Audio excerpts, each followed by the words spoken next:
উগ্র হিন্দুত্ববাদীরা তাণ্ডব চালিয়ে তছনছ করে ভারতের ত্রিপুরার আগরতলায় বাংলাদেশের সহকারী হাই কমিশন। সোমবার গেরুয়া পতাকা নিয়ে মুখোশ হেলমেট পরে পুলিশের উপস্থিতিতে এই হাই কমিশনে ব্যাপক হামলা চালায় শত শত হিন্দুত্ববাদী জঙ্গি। এ সময় ছিঁড়ে ফেলা হয় বাংলাদেশের জাতীয় পতাকা।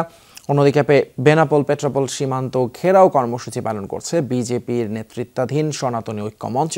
এ সময় মুসলমানদের বয়কটের পাশাপাশি তাদের উপর হামলারও নির্দেশ দেন বিজেপি নেতা শুভেন্দু অধিকারী।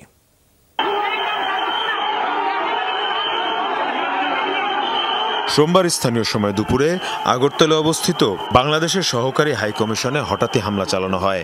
মুখোশ হেলমেট পরে গেরুয়া পোশাকধারী শত শত হামলাকারী পুলিশের উপস্থিতিতে তাণ্ডব চালায় পুরো সহকারী হাই কমিশন প্রাঙ্গণে। উগ্র হিন্দুত্ববাদী সংগঠনের নেতাকর্মীদের হামলায় সহকারী হাইকমিশন প্রাঙ্গণে আতঙ্ক ছড়িয়ে পড়ে। নামিয়ে ছিঁড়ে ফেলা হয় বাংলাদেশের জাতীয় পতাকা, ভেঙে ফেলা হয় স্থাপনার বিভিন্ন অংশ। পরিস্থিতি নিয়ন্ত্রণে না আসলে মোতায়েন করা হয় কেন্দ্রীয় বাহিনী সদস্যদের। প্রত্যক্ষদর্শীরা জানান, এ সময় নিরাপত্তা বাহিনীর সদস্যদের সাথে হামলাকারীদের সংঘর্ষ হয়। এদিকে বাংলাদেশ সীমান্তের বেনাপোল পেট্রাপোল অংশে ব্যাপক সমাবেশ করে বিজেপি নেতৃত্বাধীন সনাতনী ঐক্য মঞ্চ। বিজেপি নেতা শুভেন্দু অধিকারীর নেতৃত্বে পেট্রাপোল বন্দর এলাকায় বিক্ষোভ মিছিল হয়।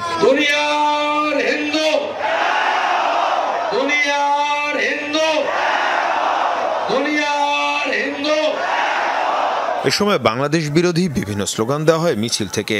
হুমকি দেওয়া হয় মুসলমানদের উপর হামলারও। ওদের আলু পেঁয়াজ কি করে খায় আমরা সেটা দেখিয়ে দেব। আমাদের নাম ভারতবর্ষ।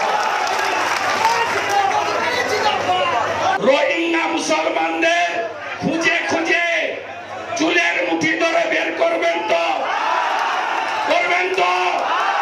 জয় জয় শ্রীরাম, জয় জয় শ্রীরাম। এর আগে কলকাতায় বাংলাদেশ উপ হাইকমিশনে একাধিকবার হামলা এবং ঘেরাওয়ের চেষ্টা করা হয়। মীর মুশফিকা হাসান, যমুনা নিউজ।